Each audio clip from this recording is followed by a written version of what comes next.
Interview tips number 14, be respectful. Huwag mong tawagin na sir at ma'am yung interviewer. American companies ang madalas na clients ng call center. Part ng training sa call center ang tungkol sa American culture. Hindi gumagamit ang Americans ng ma'am at sir sa isa't isa. Isa sa mga pangunahing values ng mga Amerikano ang freedom at independence. Pantay-pantay ang tingin nila sa isa't isa. Kadalasan, first name o nickname lang ang tawagan nila sa isa't isa. Sa mga formal situation, ang proper way ng pag-address sa kliyente ay Mr. tapos last name nila. Example, Mr. Smith, Miss Smith, or Mrs. Smith. Malalaman mo ito kung nag-research ka about American culture.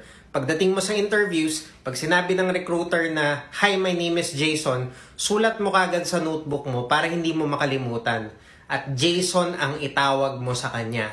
Pag tinawag mo silang ma'am o sir, ibig sabihin hindi ka man lang nag-research tungkol sa American culture. Hindi ka rin nag-pay attention sa pangalan nila. Hindi mo sila rinespeto para tandaan yung pangalan nila. Mag-notes ka para hindi mo makalimutan yung importanteng detalye. At huwag mong asahan na mag-explain ng paulit-ulit yung interviewer. Huwag ka umasa sa memorization. Pumunta ka sa interview on time, sagutin mo ang tawag sa phone mo, at mag-reply ka tuwing may mga missed call at text ng company o sa mga hindi kilalang phone number. Humarap ka ng mukha kang tao. Mag-ayos ka at manamit ng maayos sa interview. Tandaan mo ito, be respectful sa interview. Pay attention sa mga pangalan at important details. Makipag-communicate ka ng maayos, imbis na tumahimik. Harapin mo ang interviewer na tulad ng isang ganap na profesional. Be respectful, bukas ulit.